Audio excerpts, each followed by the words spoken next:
जय हिंद everyone, I welcome you all to Awakening Classes. So आज से हम most demanding topic in comment section start करने जा रहे हैं, that is general intelligence and reasoning. देखो, पीवाईक्यूज की हेल्प से मैं आपको अरिथमेटिक और रीजनिंग का पोर्शन करवाऊंगा।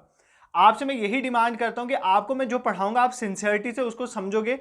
पहले आप खुद क्वेश्चंस को ट्राई करोगे, आपने जहां से भी पढ़ा होगा। अगर आपने नहीं पढ़ा है तो फिर आप आंसर डायरेक्टली दे सकते हो, बट आप पहले खुद क्वेश्चन निकालोगे। उसके बाद जो मैं आपको एक्सप्लेनेशन दूंगा उसको भी आप जरूर देखोगे क्वेश्चन की। क्यों? क्योंकि मैं आपको ऐसी एक्सप्लेनेशन दूंगा जो मोस्ट ऑफ द क्वेश्चंस में लग जाएगी। और अगर एग्जाम में आपको नहीं भी किसी क्वेश्चन का आंसर आ रहा है तो आप ऑप्शंस की हेल्प से किस तरह से क्वेश्चन निकाल सकते हो, हम वो भी देखेंगे। तो आज मैंने जेकेपीएसआई का क्वेश्चन और एक और क्वेश्चन पेपर को लेके क्वेश्चन ये लाए। इसके बाद वीएलडब्ल्यू और जो भी रिसेंट एग्जाम भी हुआ है, एक जो कल एग्जाम हुआ है, परसों एग्जाम हुआ है जो आपका, जिसे आप बहुत डर रहे हो ग्रेजुएट लेवल का, उसको भी मैं एमसीक्यूज के थ्रू कवर करवाने की आपको कोशिश करूंगा। तो बेसिकली हम सिंपल टू कम्प्लेक्स की तरफ जाएंगे, बट आपने सिंसियरिटी से इन लेक्चर्स को देखना है, ठीक है। तो पेशेंस बना के हम कंसेप्ट को समझेंगे। पहले क्वेश्चन पे मूव करते हैं। तो बेसिक अरिथमेटिक का आज हमारा टॉपिक रहेगा। पहला क्वेश्चन ये कहता है two numbers are less than a third, मतलब ये परसेंटेज का क्वेश्चन। पहले तो आपको ये पता होना चाहिए क्वेश्चन कहाँ का है। तो ये परसेंटेज का क्वेश्चन है।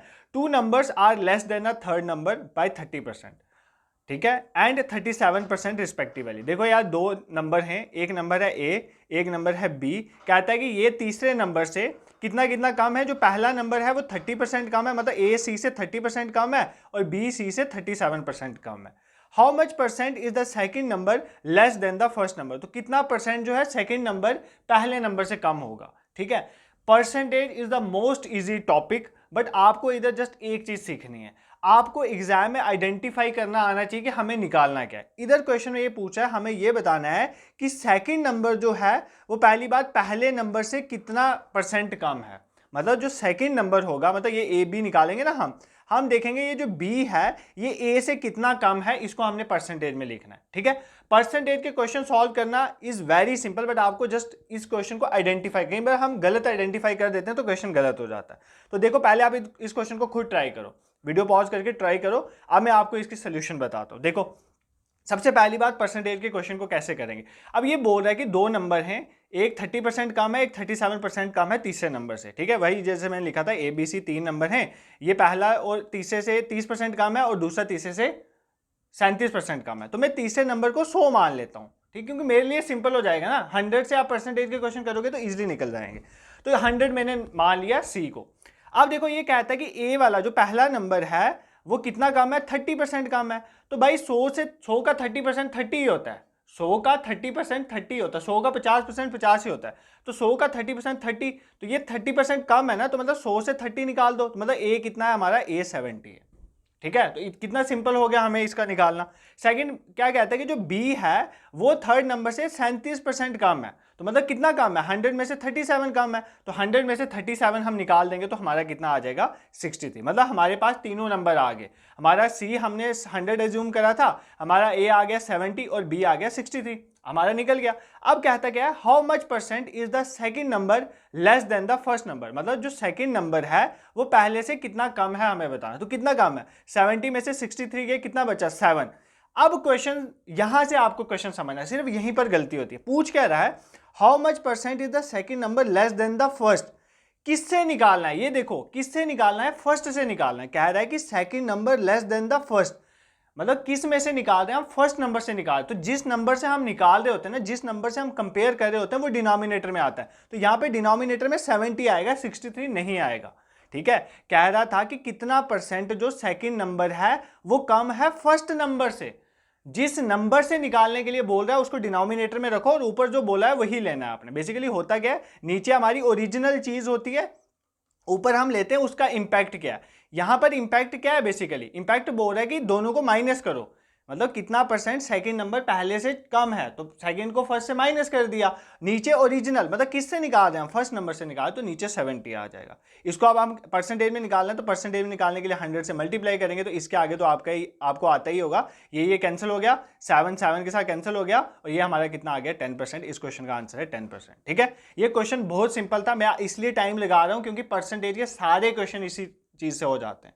जैसे टाइम एंड वर्क के सारे क्वेश्चन एफिशिएंसी से हो जाते हैं ना, मैं निकाल के बताऊंगा, इसी तरह परसेंटेज के सारे क्वेश्चन इससे हो जाते हैं, बट आपको पता होना चाहिए कि करना कैसे है। ठीक है, I hope this question is clear to you. देखो मैं इन क्वेश्चंस में आपको कोई इतने फॉर्मूलाज नहीं बताऊंगा, मैं आपको बेसिकली प्रैक्टिकल अप्रोच बताऊंगा एग्जाम में क्वेश्चन किस तरह से निकाले जाते हैं।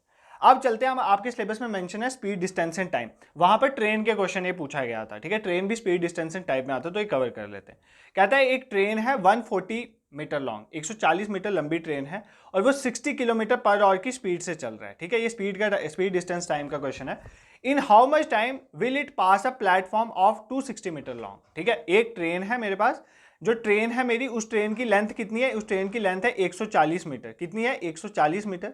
और वो एक प्लेटफॉर्म को क्रॉस करती है जिस प्लेटफॉर्म की लेंथ है 260 मीटर। कितनी लेंथ है? 260 मीटर। और कितनी स्पीड से वो ट्रैवल कर रही है? 60 किलोमीटर पर आवर की स्पीड से। ये 3-4 चीजें मुझे दी हुई हैं, 60 किलोमीटर पर आवर। मुझे क्या निकालना है कि कितना टाइम लगेगा उसको पॉज करने में। ठीक है, इस क्वेश्चन को पहले खुद ट्राई करो। 14 सेकंड, 24 सेकंड, 42 सेकंड या 55 सेकंड। देखो स्पीड, डिस्टेंस एंड टाइम के जितने भी क्वेश्चन होते हैं वो एक ही फॉर्मूला से निकलते हैं, सिर्फ एक फॉर्मूला है, that is speed is equal to distance upon time. इस फॉर्मूला से सारे क्वेश्चन निकल सकते हैं, मुश्किल से मुश्किल क्वेश्चन भी निकल सकता है, बट आपको इस फॉर्मूला को यूज करना आना चाहिए। देखो यूज कैसे करना है, सबसे पहली बात, एक ही तरह के यूनिट होने चाहिए। देखो आप यहाँ पर ये लेंथ जो है ये मीटर में दे रहा है, स्पीड ये किलोमीटर में दे रहा है, तो मैं सबसे पहले इस किलोमीटर पर आवर को दे रहा है, इसको मैं पहले मीटर पर सेकंड में कन्वर्ट करूंगा, क्योंकि मेरा आंसर भी सेकंड पे है और मेरे को लेंथ भी मीटर में दी गई है, तो सबसे पहले मैं ये काम करूंगा।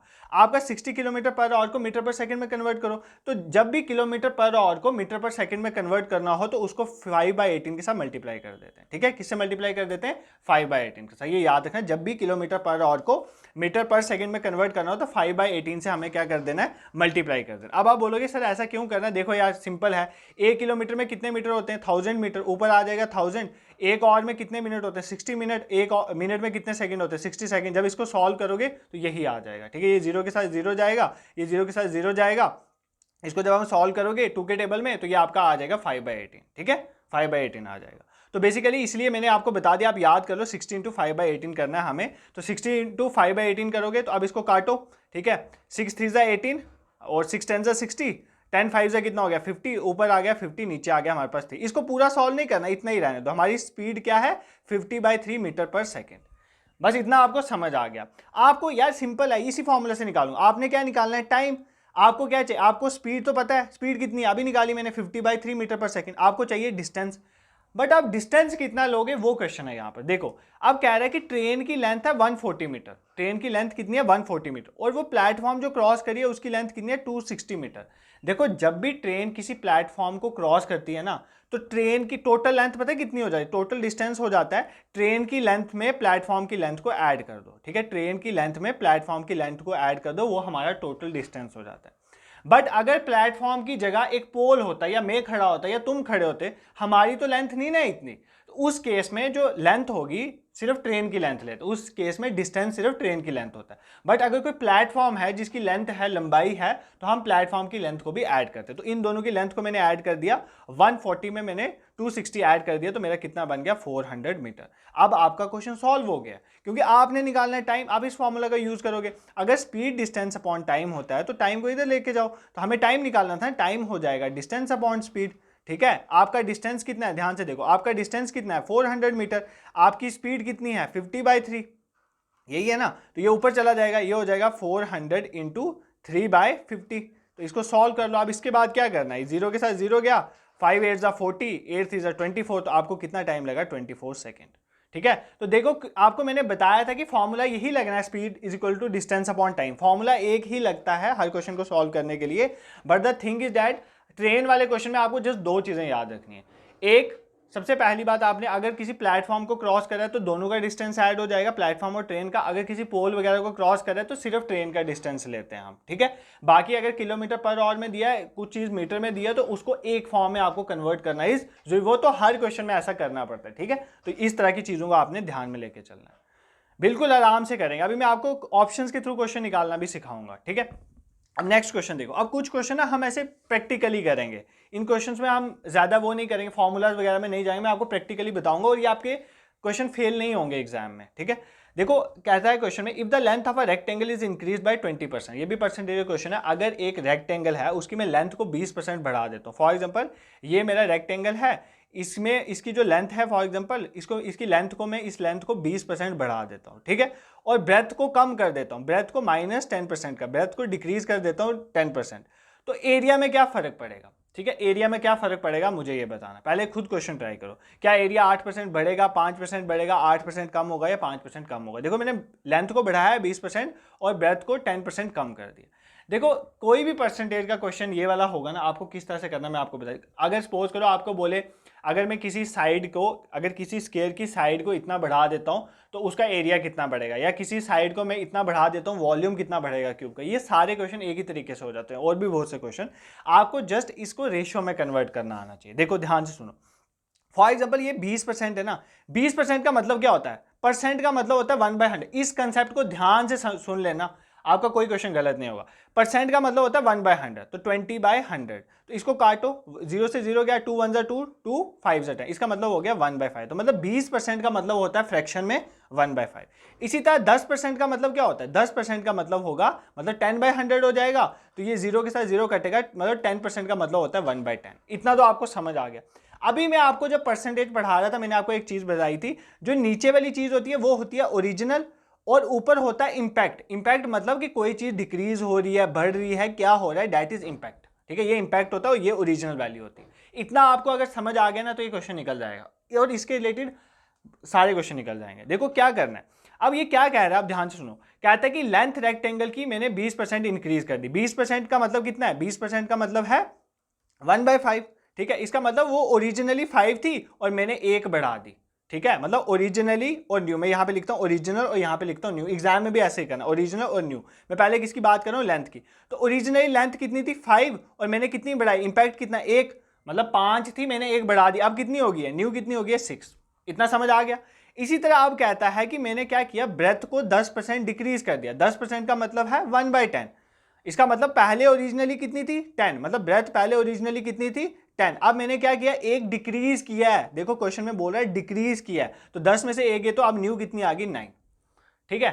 बस इतना करना आ गया ना तो क्वेश्चन निकल गया। अब देखो एरिया निकालना है। एरिया क्या होता है भाई, एरिया होता है लेंथ इनटू ब्रेथ, तो मल्टीप्लाई कर दो ना, ओरिजिनल को ओरिजिनल से मल्टीप्लाई कर दो, 10 5 50। और अगर हम न्यू को न्यू से मल्टीप्लाई करेंगे लेंथ इनटू ब्रेथ, क्योंकि मैं एरिया निकाल रहा हूं तो एरिया होता ही लेंथ इनटू ब्रेथ है, तो 9 5 45, 9 6 54, तो हमारा कितना आ गया 54, ठीक है।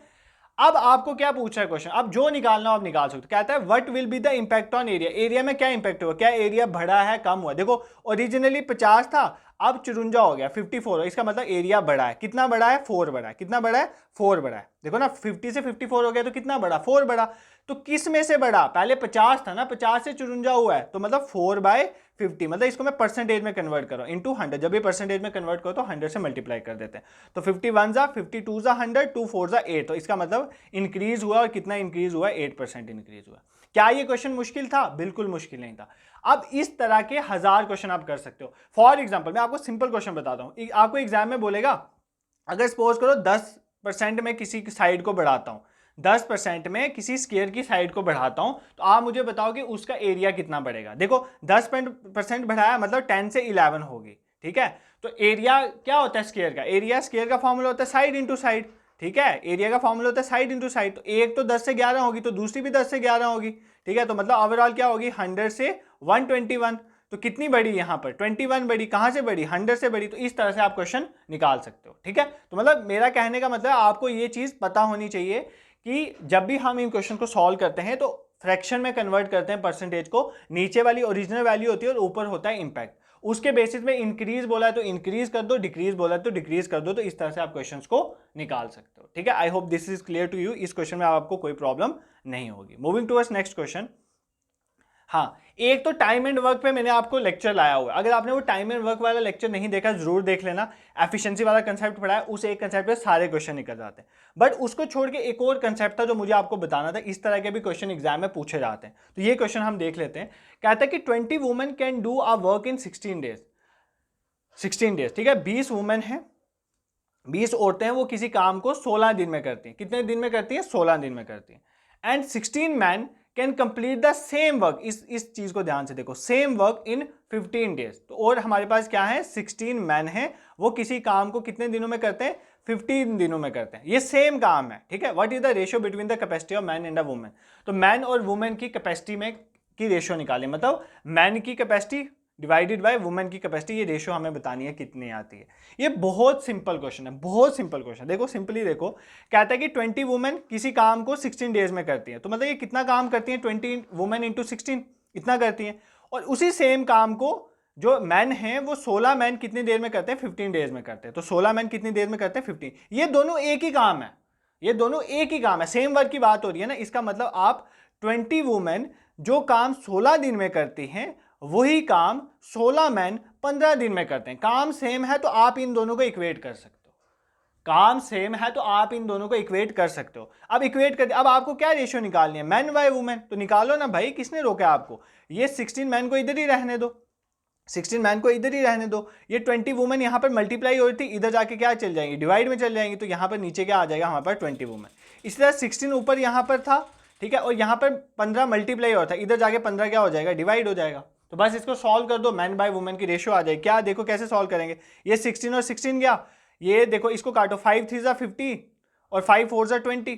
तो ये 4 इधर मल्टीप्लाई हो जाएगा, 4 1 ज़ा 4, तो मतलब इसका आपका आ गया 4/3। तो आपका क्या आंसर आ गया, मैन और वुमेन की रेशियो कितनी आ जाएगी, 4/3। ये तो सिंपल कैलकुलेशन है यार, आप कर सकते हो। देखो 16 और 16 कट गया ना, यहाँ पर जस्ट बचा 1।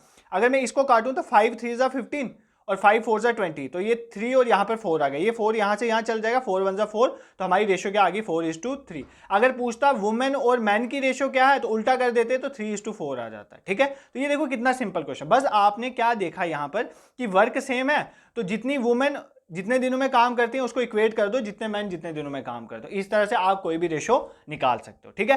टाइम एंड वर्क में सिर्फ दो कंसेप्ट लगते हैं, एक ये वाला कंसेप्ट लगता है और दूसरा कंसेप्ट पता है क्या लगता है, जो सिंपल कंसेप्ट है और जो हर क्वेश्चन में लगता है, दैट इज एफिशिएंसी निकालने का। वो भी अभी मैं बता देता हूं आपको। देखो इस तरह के क्वेश्चन एग्जाम में पूछता है, आपको एग्जाम में बोलेगा कि ए एक पर्सन है, राम एक पर्सन है, वो किसी काम को करता है 15 दिनों में, ठीक है। श्याम एक पर्सन है, वो किसी काम को करता है 20 दिनों में, ऐसा क्वेश्चन पूछेगा, ठीक है। ए एक पर्सन है जो किसी काम को 15 डेज में करता है, बी एक पर्सन है वो किसी काम को 20 डेज में करता है। दोनों मिलकर इस काम को कितने दिनों में करेंगे, दोनों मिलकर इस काम को कितने दिनों में करेंगे, इस तरह के क्वेश्चन एग्जाम में पूछता है, ठीक है।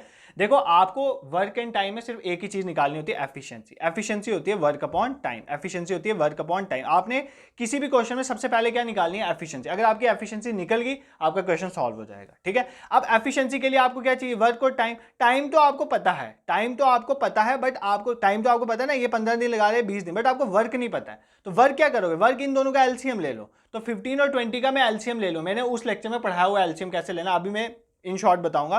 देखो इसका एलसीएम आ जाता है 23 से 60 आ जाएगा इसका एलसीएम, ठीक है। तो एलसीएम ले लिया। अब देखो ए की एफिशिएंसी क्या आ जाएगी, ध्यान से सुनो। ये मैंने ले लिया 60 वर्क, मैंने आपको बोला ना आपको एफिशिएंसी निकालनी है। एफिशिएंसी के लिए आपको वर्क और टाइम चाहिए। टाइम तो आपको पता है, ए को 15 दिन लग रहे, बी को 20 दिन, बट आपको वर्क नहीं पता है। वर्क मैंने अज्यूम कर लिया 60। क्यों, कैसे एज्यूम करा, इन दोनों का एलसीएम लेकर। तो एलसीएम आ गया 60, तो वर्क मेरा 60 आ गया।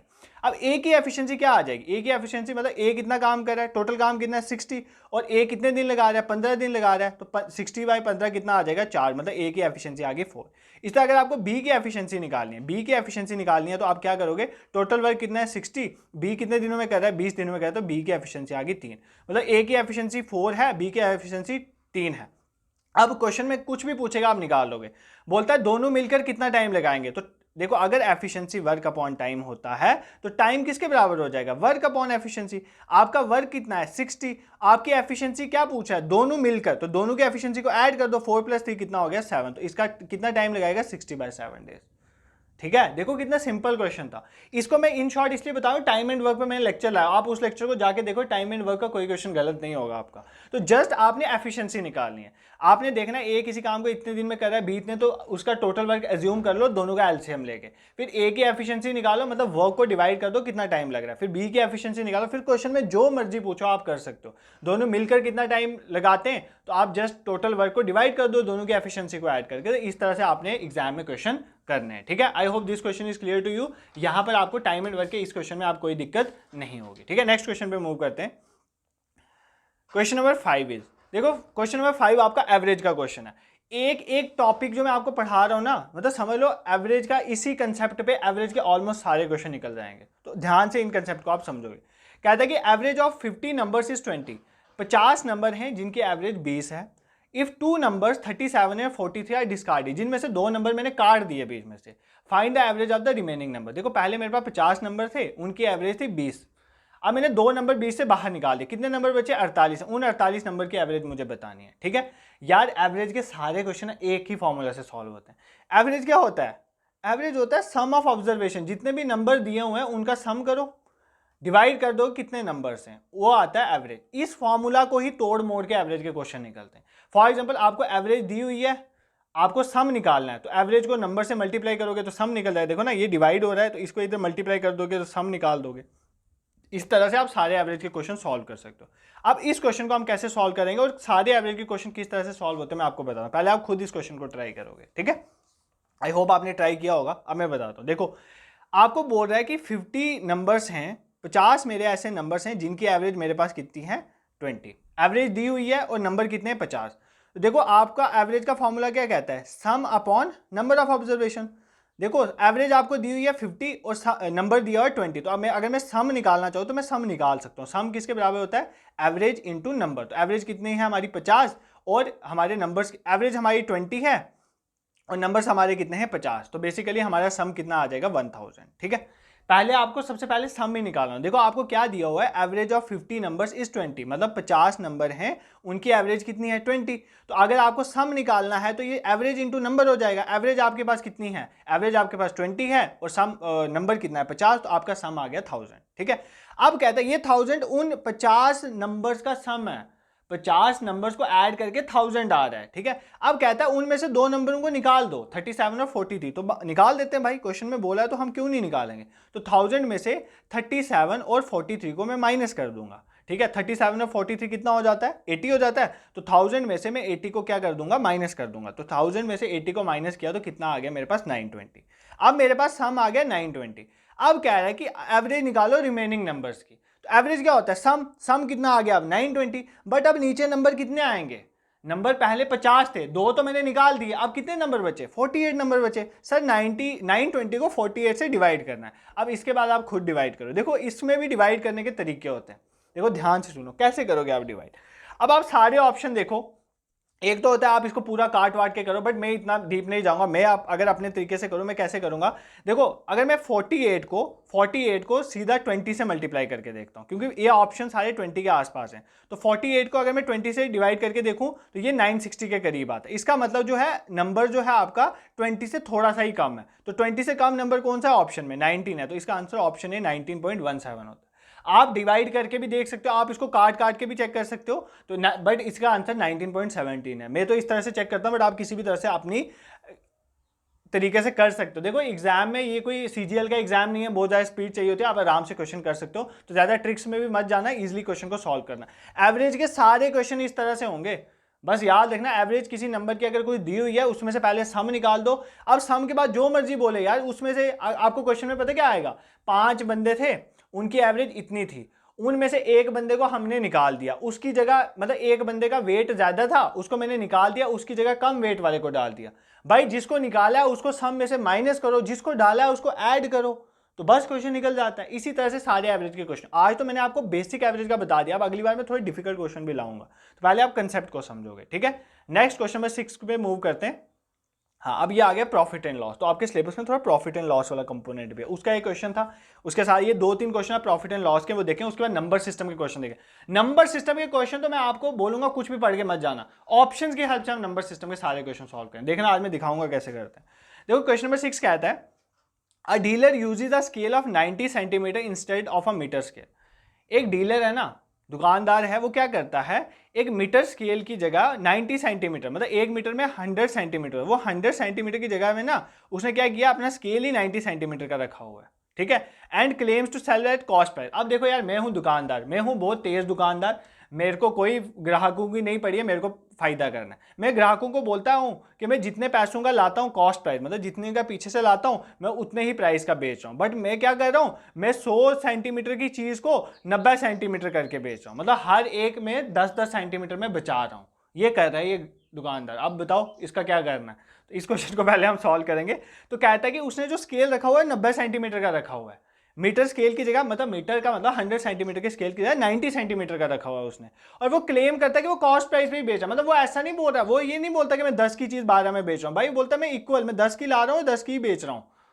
हम सारे ग्राहक तो सोचेंगे इसी के पास जाना है, बट उनको क्या पता है वो 10 सेंटीमीटर हर स्केल से कम कर रहा है। तो अब हमें क्या बताना है, उसका प्रॉफिट बताना है। देखो प्रॉफिट तो इसको हो रहा है ना, हर स्केल से, हर चीज के, हर जब वो 100 सेंटीमीटर बेच रहा है उसको 10 सेंटीमीटर बच रहा है, तो वो 10 सेंटीमीटर का वापस 100 सेंटीमीटर जब होगा बेचेगा तो प्रॉफिट ही कमाएगा। हमें उसका प्रॉफिट निकालना है। देखो यार, प्रॉफिट निकालने का सिंपल तरीका होता है, प्रॉफिट होता है सेलिंग प्राइस में से कॉस्ट प्राइस को माइनस कर दो, ये होता है आपका प्रॉफिट। और लॉस हो तो कॉस्ट प्राइस में से सेलिंग प्राइस को माइनस कर दो। यही होते हैं आपके दो फॉर्मूले, इस पे ही प्रॉफिट एंड लॉस बेसिस है। उसके बाद डिस्काउंट का कंसेप्ट है, वो नेक्स्ट क्वेश्चन में बताऊंगा। देखो अब फॉर एग्जांपल वो यहां पर क्या कर रहा है, वो 100 सेंटीमीटर की चीज को उसने क्या किया हुआ है, 90 सेंटीमीटर किया हुआ है। मतलब वो हर ध्यान, ऐसे कोई भी क्वेश्चन है इसी तरह से करना। अगर 1 किलोग्राम की चीज वो 900 ग्राम में बेचा या 850 ग्राम में बेचा, तो हर में से 150 ग्राम बचा रहा होगा। तो बेसिकली 100 की चीज, 100 सेंटीमीटर उसकी लेंथ थी, उसको इसने क्या किया है 90 से, मतलब ये हर एक में से कितना बचा रहा है, 10 सेंटीमीटर बचा रहा है। तो किस में से लेना है हमने, जो कम वैल्यू उसमें से लेना है, मतलब जितना उसने किया हुआ है। तो 90 किया हुआ तो 10 मतलब 90 में, मतलब हर 90 में वो 10 बचा रहा है, तो हर 90 पे वो 10 बचा रहा है। हमें इसको परसेंटेज में कन्वर्ट करना है, तो 100 से क्या कर देंगे, मल्टीप्लाई कर देंगे, तो ये 0 से 0 जाएगा, ये आ जाएगा हमारा 100/9% क्या होगा, इसका प्रॉफिट होगा। ये बहुत सिंपल क्वेश्चन था। जस्ट आपने क्या देखना था कि देखो ना, ये 100 सेंटीमीटर को 90 सेंटीमीटर करके बेच रहा है, ठीक है। इसने 100 मतलब ऐसे वो 90 सेंटीमीटर, बट ये शो कर रहा है 100 सेंटीमीटर, मतलब हर एक में से ये 10 सेंटीमीटर बचा रहा है। जब भी ये 90 सेंटीमीटर बेचता है 10 सेंटीमीटर बचा रहा है उसके ऊपर, तो 10/90 इंटू 100 हो जाएगा आपका, ठीक है। इस तरह से आपने ये क्वेश्चन करने, ऐसे क्वेश्चन एग्जाम में पूछे जाते हैं। नेक्स्ट क्वेश्चन, और जो भी क्वेश्चन आएंगे प्रॉफिट एंड लॉस में वो सिंपल होंगे। Selling price minus cost price profit होता है, और कॉस्ट प्राइस मतलब जितने की आपकी चीज का प्राइस है उसमें से जितना का बेचा उसको माइनस कर दोगे तो आपका लॉस निकल जाएगा। अगर सस्ती बेच रहे हो, अगर महंगी बेच रहे हो तो प्रॉफिट कमा लोगे। तो बस यही चीज होती है। अब नेक्स्ट क्वेश्चन पे मूव करते हैं। अब एक तो हो गया ये सेलिंग प्राइस कॉस्ट प्राइस, एक कंसेप्ट होता है डिस्काउंट का। देखो डिस्काउंट में एक ही चीज याद रखनी है। फॉर एग्जाम्पल कोई चीज है, उसकी मार्केट प्राइस लिखा हुआ है 500 रुपया, मतलब इसके ऊपर एमआरपी लिखा था, मार्केट रिटेल प्राइस या मार्केट प्राइस जिसे कहते हैं 500 लिखा था, ठीक है। मैं शॉप के पास जाता हूँ, वो बोलता हूँ भाई तुम्हें मैंने सस्ती लगा दी, ठीक है। अब मैंने एक बार पूछा भी, एक बार शॉप में, मैंने कहा मुझे क्यों सस्ती लगा रही हो, मैं कोई रिश्तेदार थोड़ी हूँ आपका, मतलब ऐसा प्रिटेंड करते हैं ना आपको डिस्काउंट में दे रहे हैं। तो कहने की बात यह कि मार्केट प्राइस था किसी का 500 रुपया, उसने उसमें बोला कि मैं इस पे क्या कर रहा हूँ, आपको डिस्काउंट दे रहा हूँ, मतलब 100 रुपये का डिस्काउंट दे रहा हूँ। इसका मतलब वो चीज़ कितने की बिकेगी, 100 रुपया वो डिस्काउंट दे रहा है, तो इसका मतलब 500 माइनस 100 वो कितने की बिकेगी, 400 रुपये की बिकेगी। तो जब भी सेलिंग प्राइस निकालना हो तो मार्केट प्राइस में से डिस्काउंट को माइनस कर देते हैं, क्योंकि डिस्काउंट से उस चीज़ की वैल्यू कम हो जाती है, मतलब हमें सस्ता पड़ता है। तो सेलिंग प्राइस होता है मार्केट प्राइस माइनस डिस्काउंट, बस इतना आपको समझना था। इससे सारे डिस्काउंट के क्वेश्चन निकल जाते हैं। अब आप बोलोगे सर इतने छोटे से फॉर्मूला में कैसे क्वेश्चन निकल जाते हैं। बेसिकली क्वेश्चंस का लेवल बढ़ा दिया जाता है, कंफ्यूजन बढ़ा दी जाती है, बट क्वेश्चन इसी से निकलता है। फॉर्मूला तो आपका एक ही रहता है, बट आपको उस फॉर्मूला को अच्छी तरह से यूज करना आना चाहिए, वही हम इस सीरीज में सीखेंगे। और ये सीरीज आपकी तभी चलेगी डिपेंडिंग अपॉन योर रिस्पॉन्स, ठीक है। जितना आप अच्छा रिस्पॉन्स करोगे उतना ही मैं इस आपके मैथ के 10 नंबर पक्के करूंगा, ठीक है। क्योंकि मैथ में बहुत मेहनत लगती है पढ़ाने में, तो इसलिए आप भी अगर सिंसियरिटी से काम करोगे मेरे साथ, मुझे रिस्पॉन्स करोगे और अच्छे से वीडियोस को देखोगे, ठीक है, और अच्छे से रिस्पॉन्स करोगे, क्वेश्चन में जो दूंगा बताओगे कमेंट सेक्शन में, तभी ये सीरीज चलेगी, अदरवाइज नहीं चलेगी। अब क्वेश्चन क्या कहता है, the cost price of an article is 64% of market price. एक आर्टिकल है, उसकी जो कॉस्ट प्राइस है वो मार्केट प्राइस से 64% है। कैलकुलेट द गेन परसेंट, हमें प्रॉफिट निकालना है अलोइंग अ डिस्काउंट ऑफ 12%। देखो यार यहाँ पे सिंपली बोला हुआ है, एक कोई चीज़ है उसकी कोई मार्केट प्राइस है, उसके मार्केट प्राइस का 64% उसका कॉस्ट प्राइस है, हमें उसने एक डिस्काउंट दिया है 12% का। हमें क्या निकालना है, हमें निकालना है उसका प्रॉफिट, ठीक है, हमें उसका प्रॉफिट निकालना है दुकानदार। कितना मुश्किल क्वेश्चन है ना, ऐसे परसेंटेज में कर दिया भाई। सिंपलीफाई करो, सिंपलीफाई क्या करोगे, क्या दिया हुआ है, कॉस्ट प्राइस किसी आर्टिकल का 64% है मार्केट प्राइस के, तो भाई मार्केट प्राइस को मान लो ना, क्या जा रहा है आपका 100 मान लो। हर बार बोला है परसेंटेज के क्वेश्चन को सिंपलीफाई करने के लिए 100 मान लिया करो, ठीक है। अब 100 मान लेता हूं मैं, उसका मार्केट प्राइस था। अब कहता है कि कॉस्ट प्राइस उसका 64% है, तो कॉस्ट प्राइस कितना हो जाएगा भाई, 100 का 64% 64 ही होता है ना, ठीक है। 64%, देखो 64% का मतलब क्या होता है, परसेंट का मतलब होता है, यहां से याद रखो, परसेंट का मतलब होता है 1/100, मतलब 64/100। तो किसका निकाल रहे हैं, 100 का निकाल रहे हैं, तो 100 के साथ कैंसिल, तो इसका मतलब 64 आ जाएगा। इसका मतलब हमारा मार्केट प्राइस जो है वो मैंने अज्यूम कर लिया है कितना है, मार्केट प्राइस मेरा 100 है और जो मेरा कॉस्ट प्राइस है वो इसका 64% बोला है तो वो 64 रुपये हो जाएगा, 64। ठीक है, आपके पास कॉस्ट प्राइस आ गया। अब कहता है calculate profit allowing a discount of 12%। कितना डिस्काउंट दे रहा है, 12% दे रहा है। ठीक है, देखो 12% डिस्काउंट दे रहा है, आप निकालो सेलिंग प्राइस। सेलिंग प्राइस का मैंने आपको फॉर्मूला बताया हुआ। सेलिंग प्राइस क्या होता है, मार्केट प्राइस में से हम किसको माइनस कर देते हैं, डिस्काउंट को। ठीक है, तो मार्केट प्राइस आपका 100 रुपया था, उसमें ये 12 डिस्काउंट दे रहा है, तो मेरे पास कितना, मतलब वो कितने रुपए की चीज बेचेगा, 88 रुपए की चीज बेचेगा, 88 रुपीज की। अब आपने निकालना है प्रॉफिट।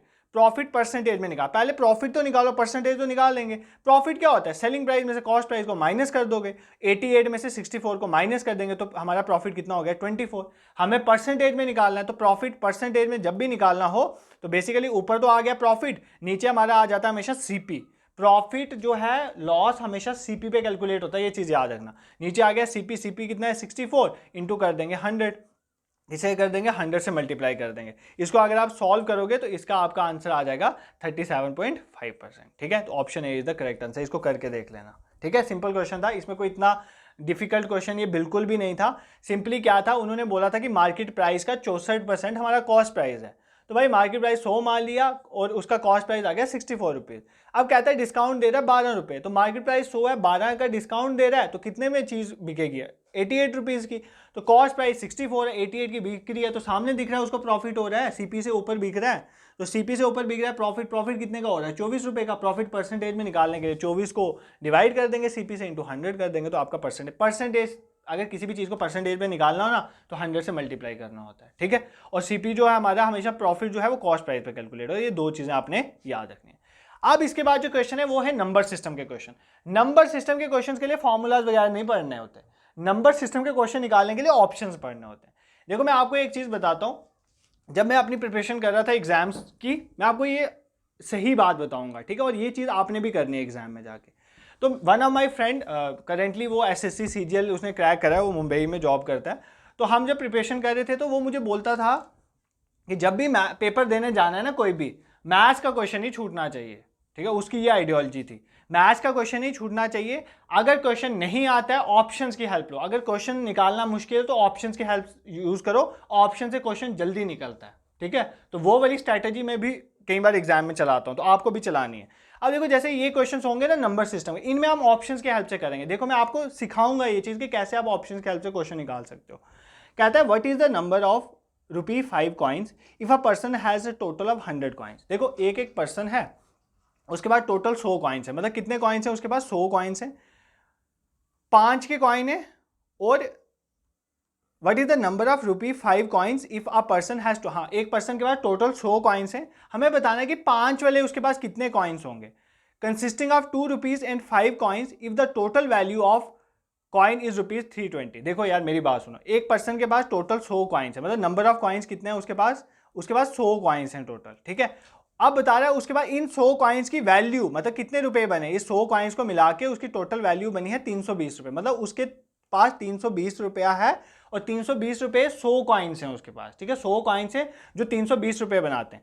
100 कॉइन्स में सिर्फ उसके 2 रुपये और 5 रुपये वाले कॉइन्स हैं। हमें बताना है कि 5 रुपये वाले कितने कॉइन्स हैं उसके पास। सिंपल क्वेश्चन था, 5 रुपये वाले कितने कॉइन है हमें बताना है। ठीक है, टोटल है उसके पास 320 रुपये। ध्यान से सुनो यार, मैं आपको 320 रुपये देता हूँ, आपको ठेले दे देता हूँ 320 रुपये के, 100 ठेले दे देता हूँ। मैं आपको बोलता हूँ उन ठेले में 2 रुपये के ठेले और 5 रुपये के ठेले, आपने बताना कि 5 रुपए वाले कितने ठेले हैं। बस सिंपल क्वेश्चन है, कोई मुश्किल है। अब अगर आप इसको मतलब दिमाग लगाओगे ना, ये बहुत मुश्किल क्वेश्चन बन जाएगा। बट मैं आपको सिंपली बता दूं, इधर से ऑप्शन उठाओ।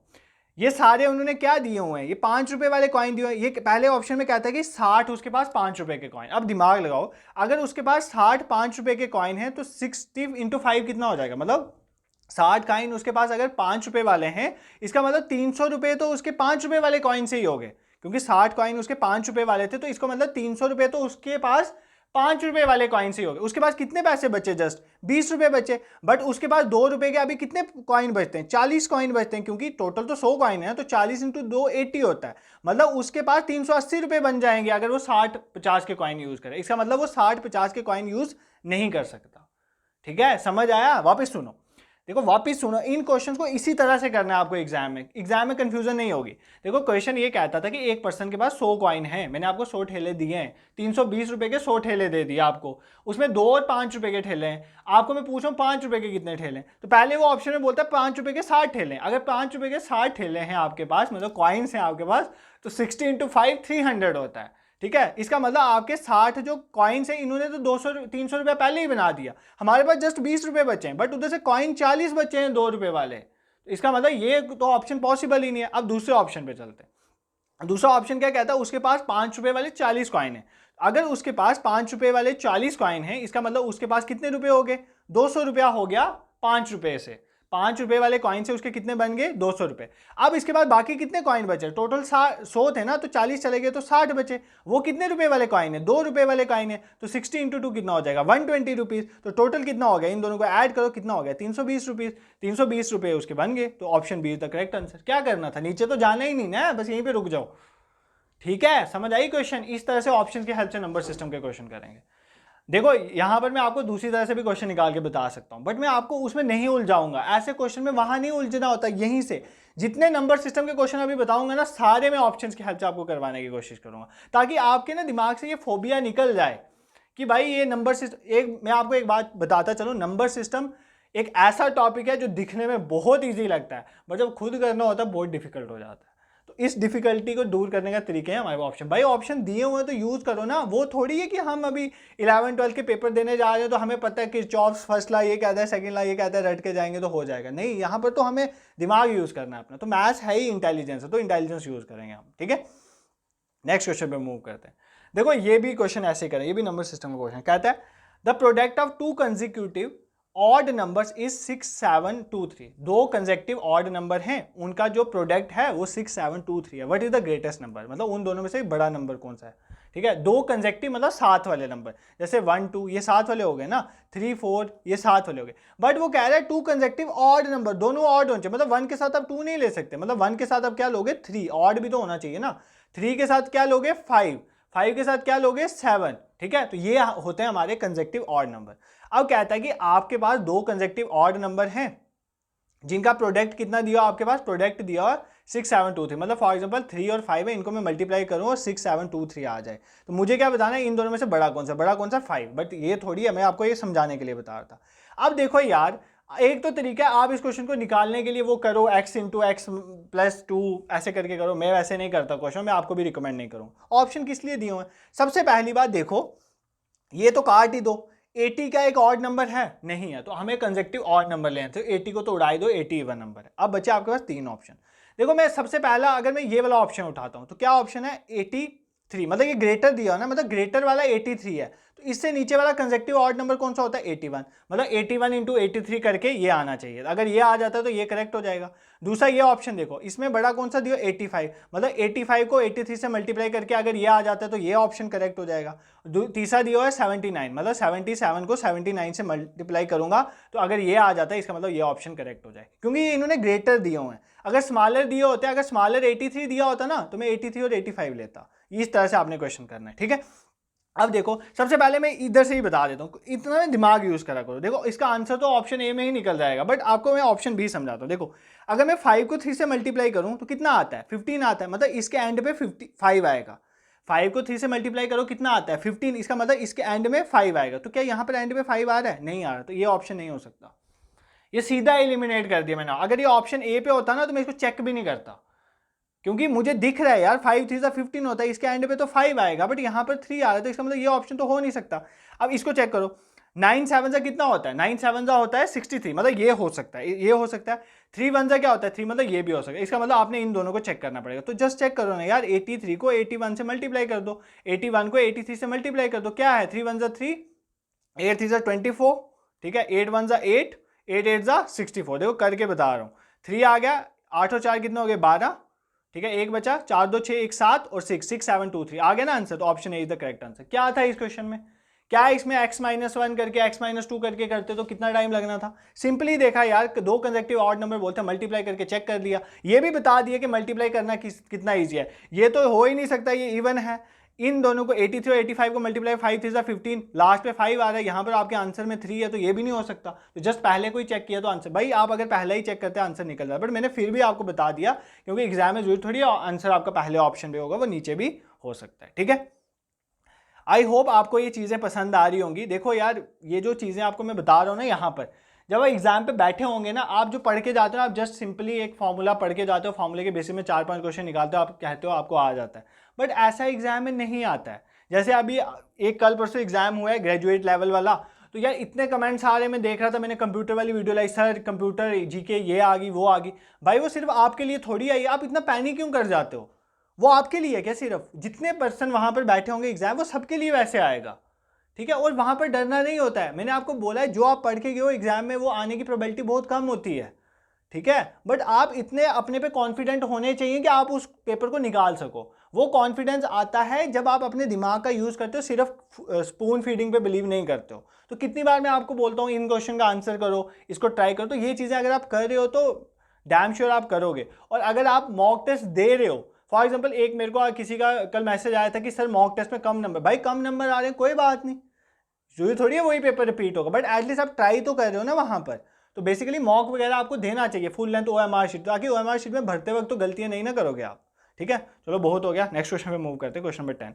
3 क्वेश्चन और बचे, 13 क्वेश्चन तो मैं कवर करूंगा। ये क्वेश्चन आपके लिए होमवर्क है, क्योंकि एवरेज का एक क्वेश्चन मैंने आपको कराया, ये क्वेश्चन आपको मुझे कमेंट सेक्शन में इसका आंसर बता। अभी वीडियो पॉज करो, निकालो कमेंट सेक्शन में आंसर करो, बहुत सिंपल क्वेश्चन है, अभी आप निकाल लोगे। ठीक है, देखो यार 8 नंबर है, उनका एवरेज दिया हुआ है 38.4, इनमें से 7 नंबर का एवरेज ये है 8वें का। बताओ भाई, पहले तो इसका सम निकाल दो, फिर इसका सम निकाल दो, फिर इसमें से इसको माइनस कर दो, वही 8वां नंबर बच जाएगा। ये क्वेश्चन है, मैंने जल्दी में बोल दिया, बट आप खुद ट्राई करोगे, वही एक फॉर्मूला से सम निकाल कर ये क्वेश्चन आपका निकलेगा। ठीक है, एक और क्वेश्चन आ गया नंबर सिस्टम का।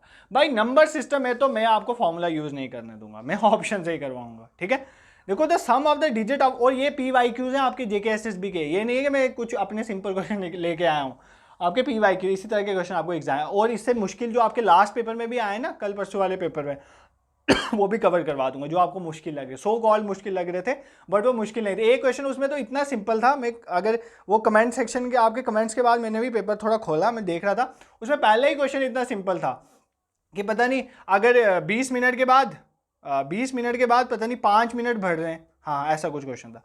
20 मिनट के बाद, थोड़ा बता देता हूँ, 20 मिनट के बाद 5 मिनट बढ़ रहे हैं। ठीक है, अगर सुबह 5 बजे घड़ी स्टार्ट हुई तो पता नहीं 12 घंटे के बाद टाइम कितना होगा, 12 आवर्स के बाद कितना टाइम होगा। ठीक है, थोड़ा बता देता हूँ ये क्वेश्चन क्या था। देखो अगर किसी घड़ी में 20 मिनट के बाद 5 मिनट बढ़ रहे हैं, तो 1 घंटे के बाद कितने मिनट बढ़ रहे होंगे? देखो 20 एक मतलब 1 घंटे में कितने मिनट होते हैं? 60 मिनट, मतलब 20 × 3। ठीक है, तो इधर 5 × 3 कर दो, 15 मिनट, मतलब 1 घंटे में 15 मिनट बढ़ रहे हैं। 1 घंटे में उस घड़ी में 15 मिनट बढ़ते जा रहे हैं। अब 12 घंटे बढ़ाएं तो 12 घंटे में कितने बढ़ रहे होंगे? 15 × 12 कर दो भाई, 15 × 12 तो कितने बढ़ रहे हैं? 180 मिनट बढ़ रहे हैं। 180 मिनट का मतलब कितना होता है? 3 घंटे बढ़ रहे हैं। तो भाई 12 घंटे के बाद कितना होगा? पहली बात 5 AM से 12 घंटे के बाद 5 PM हो जाएगा, और प्लस 3 घंटे और ऐड कर तो 8 PM इसका आंसर था। क्या था ये क्वेश्चन? ऐसे क्वेश्चन मुश्किल होते हैं क्या? ये तो मतलब कॉमन सेंस। ये क्वेश्चन तभी होते हैं जब आप मतलब अपने फॉर्मूला से हट के दिमाग का यूज करना स्टार्ट करते हो। ठीक है, बहुत बोल दिया, आप तो कंफ्यूज हो गए। चलो इस क्वेश्चन पे मूव करते हैं। The sum of the digit of a 2 digit number is 10। 2 digit number है, फॉर एग्जांपल यार XY 2 डिजिट नंबर है, अगर मैं इनके डिजिट को सम करूँ ना, मतलब X + Y करूँ ना, वो आ रहा है 10। ये चीज़ आपको बोल रहा है। ठीक है, अब आप पेपर में X और Y लेके करोगे तो ये बैठे रहना, फिर बहुत टाइम लगता है। When the number is reverse, जब मैं इस नंबर को रिवर्स करूंगा, मतलब फॉर एग्जांपल XY की जगह YX करूंगा, ये जो नंबर है ना, the number increases by 72, number 72 बढ़ जाएगा। फॉर एग्जांपल YX करूंगा तो इससे ये नंबर 72 बड़ा होगा, तो हमें वो नंबर्स निकालने हैं। ठीक है, क्यों करना है यार इतना XY? देखो ऑप्शन उठाओ पहला, अगर है ना मैं आपको यहीं पर आंसर निकाल के बता देता हूं, मतलब एक क्वेश्चन पूरा पढ़ने की जरूरत भी नहीं है। क्या कह रहा है? The sum of the digit of a two number is 10, मतलब सम ऑफ द डिजिट कितना है? 10 है। देखो 8 + 1 क्या होता है? 9। ये हो सकता है? नहीं हो सकता। उन्होंने बोला है कि sum of the digit of a 2 digit number is 10, answer आपको ऑप्शन में ही दिया हुआ उसने। यहाँ पर देखो 5 + 1 कितना होता है? 6, क्या सम ऑफ द डिजिट 10 है? यहाँ पर 2 + 1 कितना होता है? 3, क्या सम ऑफ द डिजिट 10 है? यहाँ पर नहीं। तो ये तीनों ऑप्शन एलिमिनेट हो गए थे। 1 सेकंड में आंसर निकाल सकते थे, ऑप्शन है। करना ही नहीं था भाई, इसको तो पढ़ना ही नहीं था। ठीक है, बट मैं अभी बताता हूँ बेसिकली इसको करना कैसे था। देखो कहता है कि the sum of the digit of a 2 digit number is 10, मतलब ये पहला ऑप्शन उठाता हूँ, ऐसे तो आपको पता चल गया आंसर ये है, बट फिर भी बता दो। देखो कहता है कि sum of the digit of a 2 digit number is 10, दोनों डिजिट का सम करो तो 10 आता है, तो 9 + 1 10 आता है, तो 119 है, तो दोनों डिजिट का सम करो तो कितना आता है, 10 आता है। कहता है when the number is reverse, अगर मैं नंबर को रिवर्स करूं, बस इसी फॉर्मूला में लगाते चलो, ऑप्शन में लगाते चलो, नंबर को रिवर्स कर दिया 91, तो नंबर इंक्रीज हो गया 72, मतलब 19 और 91 में कितना डिफरेंस आ गया, 72, तो 91 में से अगर आप 19 को माइनस करो तो भाई 72 ही आता है। तो ये स्टेटमेंट पूरी स्टेटमेंट को सेटिस्फाई कर रहा है, ऑप्शन है, तो इसका ऑप्शन ए करेक्ट हो जाए, क्योंकि हर क्वेश्चन में ऐसा थोड़ी होगा, ये 3 ऑप्शन भी ऐसे दिए होंगे जिनका सम 10 होगा, बट आपको जस्ट ये याद रखना है कि जो बाकी चीजें मिली हैं अगर वो भी सेटिस्फाई करता है कोई ऑप्शन, तो वो उस ऑप्शन जो है करेक्ट आंसर होगा। इस तरह से आपने क्वेश्चन को करना है, ठीक है। आई होप वीडियो के बाद आपको थोड़ा कॉन्फिडेंस आएगा कि हमें कुछ आता है। अच्छा, ये टाइम एंड वर्क का वापस क्वेश्चन आ गया। अगर टाइम एंड वर्क का कंसेप्ट अच्छे से आता है ना, देखना ये क्वेश्चन कैसे निकला, अगर वीडियो पहले देखी होगी। कहता है सिमी है एक, वो किसी काम को करती है 3 दिनों में, सिमी साहब किसी काम को करते हैं 3 डेज में, while Meeta can do the same work in 2 days. यार ये नाम ही बड़ा खतरनाक है, मीता किसी काम को करती है कितने दिनों में, 2 डेज में, ठीक है। सिमी जो है वो किसी काम को करती है 3 दिनों में, मीता करती है 2 दिनों में, ठीक है। Both of them finish the work and get ₹150। ये पता नहीं क्या है, इसको रहने दो। देखो both of them can finish the work together and get 150, दोनों जब हैं वो मिलके काम करते हैं तो उनको कितने रुपए मिल देंगे, 150 रुपीज मिलेंगे। What is the share of Simi, उसमें से सिमी को कितना मिलेगा। कहता है कि देखो एक काम है, सिमी उस काम को 3 दिन में करती है, मीता उस काम को 2 दिन में करती है, तो वो काम दोनों इकट्ठे खत्म कर देते हैं ना, अपना अपना काम खत्म कर देते हैं, उनको 150 रुपया टोटल मिलता है। हमें बताना है सिमी को कितना मिला है, ठीक है। आपको ये भी पूछ सकता है कि मीता को कितना मिला, तो मतलब ऐसा निकालना आपको। ये क्वेश्चन तभी निकलते हैं जब आप निकालोगे इनका एफिशिएंसी निकालोगे। पैसे तो बांट दूंगा भाई, पहले पता तो चले कौन ज्यादा एफिशिएंट है, जो ज्यादा एफिशिएंट है उसको ज्यादा पैसे दूंगा ना, जो कम एफिशिएंट है उसको कम ही देंगे ना। तो बेसिकली आपको एफिशिएंसी निकालनी है, तो अगर आपको एफिशिएंसी निकालनी आती थी, जितनी जिसकी एफिशिएंसी है उसको उतने पैसे दे दो, बस बात खत्म। मैंने आपको बता दिया ना, जब भी आपको पैसे बांट रहे हो ना, मतलब वेजेस का क्वेश्चन होता है, जब आपने किसी को वेज देनी है तो जिसकी ज्यादा एफिशिएंसी है उसको ज्यादा वेज दो, जिसकी कम है उसको कम वेज दो। अभी देते हैं सर, पहले हम एफिशिएंसी निकालते हैं, हमें एफिशिएंसी निकालनी आती है, हमने टाइम एंड वर्क में पढ़ा था। देखो सिमी किसी काम को करती है 3 दिनों में और मीता करती है कितने दिनों में, 2 दिनों में। इन दोनों का एलसीएम ले लो, टोटल वर्क, तो मतलब मैंने मान लिया कि मेरा टोटल वर्क कितना है, 6, इन दोनों का एलसीएम 6 है। तो सिमी की एफिशिएंसी कितनी है 6/3 मतलब 2 सिमी की एफिशिएंसी है, ठीक है। एफिशिएंसी सिमी की कितनी है 2, और मीता की कितनी है, 6 को डिवाइड करो 2 के साथ, मीता की एफिशिएंसी कितनी है 3, मीता की एफिशिएंसी कितनी है 3। इसका मतलब मीता को मैं ज्यादा पैसे दूंगा, सिमी को कम दूंगा, क्योंकि मीता की एफिशिएंसी ज्यादा है। अब पूछा है टोटल है 150 रुपया, टोटल है 150 रुपया। अब हमें बताना है कि हमने सिमी को कितना देना। देखो सिमी की एफिशिएंसी कितनी है 2, टोटल एफिशिएंसी कितनी है 2 + 3 5, तो टोटल एफिशिएंसी कितनी आ गई 5, और कितने रुपीज है 150 रुपये, तो 150 रुपये का 2/5 हमें किसे दे देना है, सिमी को देना है। 5 30 150 और 32 60, मतलब 60 रुपये हमने किसको देने, सिमी को देना है, ठीक है। अगर आपको ये पूछे एग्जाम में कि भाई ज्यादा किसको मिलेगा, ज्यादा उसी को मिलेगा जिसकी एफिशिएंसी ज्यादा होगी। एफिशिएंसी मीता की ज्यादा थी, इसका मतलब मीता को ज्यादा मिलेगा। कैसे निकालेंगे मीता की एफिशिएंसी, मीता को कितने मिलेंगे, कैसे निकालेंगे। मीता की एफिशिएंसी कितनी है 3, टोटल एफिशिएंसी कितनी है, इन दोनों का ऐड कर दो, 3 + 2 5, और टोटल पैसे कितने हैं 150 रुपया, तो ये कितना हो गया 30, और 33 = 90, तो देखो इसको 90 मिलेंगे, इसको 60 मिलेंगे, कुल मिला के कितना हो गया 150 रुपया। अगर 3 बंदे होते, 4 होते, 5 होते, 10 बंदे होते, हर एक की एफिशिएंसी निकालते और उसको कितनी एफिशिएंसी है उसके बेसिस में उसको हम क्या कर देते, पैसे एलोकेट कर देते, जिसकी ज्यादा एफिशिएंसी उसको ज्यादा पैसे मिलेंगे, इस तरह से। और टाइम एंड वर्क का लास्ट क्वेश्चन यही होता है, वेजेस वाला। उससे पहले वाले सारे मैंने आपको, इवन मैं पाइप्स एंड सिस्टम्स वाले क्वेश्चन भी आपको कराए हुए हैं, तो टाइम एंड वर्क वाला आप लेक्चर जाके देख सकते हो general intelligence and reasoning supervisor वाली प्लेलिस्ट में, ठीक है। बाकी सारे टॉपिक में आपको इसी तरह से करवा दूंगा। And the last question for today's lecture is, ये भी एवरेज का आ गया यार। The average weight of a group of 7 boys is 56 kg। एक ग्रुप है 7 लड़कों का, जिनका एवरेज वेट कितना है, एवरेज वेट उनका है 56 kg। The individual weight of the 6 of them, मतलब इन 7 में से 6 का इंडिविजुअल वेट हर एक बंदे का दिया, एक का 52 है, 57 55 60 59 55, 6 का दिया हुआ है, हमें 7th का निकाल। ये और वो ऊपर वाला क्वेश्चन सेम था, चलो ये मैं निकाल के बता। देखो 7 बंदे हैं, 7 लड़के हैं, उनका एवरेज वेट कितना है 56, तो टोटल वेट कितना हो जाएगा भाई। जब भी सम निकालना या टोटल निकालना, उसका मतलब क्या होता है, एवरेज को मल्टीप्लाई कर दो नंबर ऑफ बॉयज, तो नंबर ऑफ बॉयज 7 हैं, एवरेज 56 है, तो 7 × 56 मतलब कितना हो जाएगा आपका 392 इनका क्या आ जाएगा, 392 इनका टोटल वेट आपके पास आ जाएगा। ठीक है, 7 6 42 होता है ना, 4 कैरी आ जाएगा, 7 5 35 और 4 39, तो 392 इसका आ गया टोटल वेट।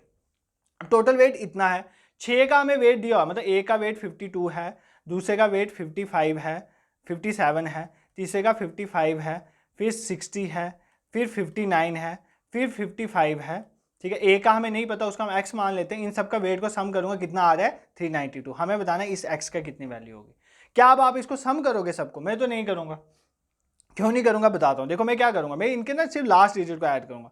9 5 कितने हो गए 14, 14 5 कितने 19, 19 7 कितने हो गए 26, 26 2 कितने हो गए 28, मतलब इसके लास्ट में कितना आ रहा है 28, मतलब 8 आ रहा है। इधर देखो, इधर लास्ट में कितना आ रहा है 2, मतलब कैरी लूंगा 12, 12 में से 8 के 4, मतलब आपके ऑप्शन में लास्ट में 4 होगा, तो इसका option C is the correct answer 54। इतना नहीं करना होता एग्जाम में, एग्जाम में पूरा प्लस करके माइनस नहीं करना, जस्ट ऑप्शन तक पहुंचना होता है। देखो मैंने किया क्या, सिंपल किया यार। देखो ना आपने, बस अगर आपको लास्ट का, इनके सारों के लास्ट के अलग अलग थे ना, तो अगर आपको सिर्फ लास्ट का भी पता चल जाए तो आप आंसर निकाल सकते थे। मैंने क्या किया, देखो यार इनके लास्ट वालों को ऐड किया जस्ट, ठीक है, लास्ट वालों को यूनिट डिजिट को ऐड किया। कैसे करा, देखो 5 और 9 कितना हो गया 14, 14 में से भी आपको 14 नहीं लेना होता, जस्ट 4 ले लो। अब 4 + 5 कितना हो गया 9, 9 + 7 कितना हो गया, 9 + 7 कितना हो गया आपका 16, 16 में से 6 लो, तो 6 + 2 कितना हो गया 8, मतलब यहाँ से आपका आया 8, इधर आपका 392 है, 392 में से आपने 8 को माइनस करना, यहाँ पे 2 से 8 तो जाएगा नहीं, यहाँ से कैरी लेगा 12, 12 में से 8 गया 4, मतलब आपके लास्ट में 4 आएगा, तो लास्ट में 4 यहाँ पर आया तो 54। अगर आपको ये करना नहीं आता, आपने नहीं करा, आप प्लस करके माइनस भी प्लस करो इन सबको यार, सिंपली प्लस करो, 392 में से माइनस करोगे तब भी आंसर आ जाएगा। बट अगर मैं ऐसे कर सकता हूँ मैं करूँगा, आप नहीं कर सकते हो, करने की जरूरत भी नहीं है। अच्छे से करो, आपके पास टाइम होता है, मैं आपको बोल रहा हूँ एम्पल ऑफ टाइम आपके पास होगा एग्जाम में। ठीक है, इन क्वेश्चन पे आप टाइम दे सकते हो, बाकी पोर्शन में इतना टाइम नहीं लगता है। ठीक है, आई होप आज का लेक्चर आपको पसंद आएगा। आप मुझे कमेंट सेक्शन में बताओगे आपको मैथ्स का सेशन कैसा लगा, उसके बेसिस में आपके रीजनिंग और बाकी मैथ्स के सेशन आएंगे डिपेंडिंग अपॉन योर रिस्पॉन्स। और बिल्कुल भी घबराना नहीं है इस पोर्शन से। अभी कंप्यूटर के आप जो बोल रहे हो ना कि वो लास्ट पेपर में टफ क्वेश्चन आए, देखो कल या परसों में लेक्चर लाता हूँ वापस, उनको धीरे धीरे उनको भी कवर करें, आपको टेंशन लेने की जरूरत नहीं है। जस्ट आप क्या करो, जस्ट यहाँ पे पढ़ो, और जो मैंने आपके लिए full length mock test OMR based तैयार किए उनको जरूर दे देना। ठीक है, इसमें मेरा प्रॉफिट नहीं है, आपको समझ बाद में आती है जब एग्जाम हो जाएगा, उसके बाद पछताने का कोई फायदा नहीं है। जब तक OMR शीट नहीं भरोगे ना, एग्जाम में गलती होने की प्रोबेबिलिटी है। तो पहला आपका टेस्ट 1 जून को हुआ था, कल आपका सेकंड टेस्ट है 5 जून को। ठीक है, कल आपका सेकंड हमारा फुल लेंथ मॉक है, बट ये पहला भी वहीं पर है वेबसाइट पे। आपने OMR शीट डाउनलोड करनी है, उसका प्रिंट लेना और क्वेश्चन पेपर डाउनलोड करना और OMR शीट भरनी है, तो चेक करना है कितने आंसर आपका मार्क्स आ रहा है। ठीक है, वो मैटर नहीं करता, मैटर ये करता है क्वेश्चन सॉल्व कर पा रहे हो या नहीं कर पा रहे हो, आंसर की भी आपको प्रोवाइड की है।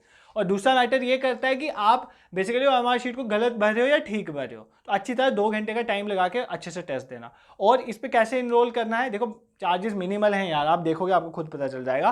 और इसमें कैसे इनरोल करना है, एक वीडियो मैंने 5-6 मिनट की पहले डाली थी, आज से 3-4-5 दिन पहले, उसको देख लेना। और मैं टेलीग्राम पे भी शेयर करता रहता हूँ, डिस्क्रिप्शन में डाल दूँ, उसको देखना आपको मिल जाएगी। बाकी टेलीग्राम ग्रुप को जरूर ज्वाइन करो, कोई भी इन्फॉर्मेशन हम वहीं पर शेयर करते हैं, प्लस PDF वगैरह भी सभी वहीं पर शेयर होती है। स्पेशलाइजेशन पोर्शन पूरा पढ़ाया हुआ है यार MCQs की वेज में। कई बार बच्चे आते हैं बोलते हैं सर आपने स्पेशलाइजेशन नहीं पढ़ाया, तो प्लेलिस्ट बनी हुई है, उसमें जाके देखो, अच्छे से रिवाइज करो। At the end of the day, आप जैसे आपका एग्जाम क्लोज आ रहा है ना, आपके लिए best way to reach the destination is that कि आप ज़्यादा से ज़्यादा रिवीजन करो, और हमारे सेशन रिवीजन बेस्ड ही है।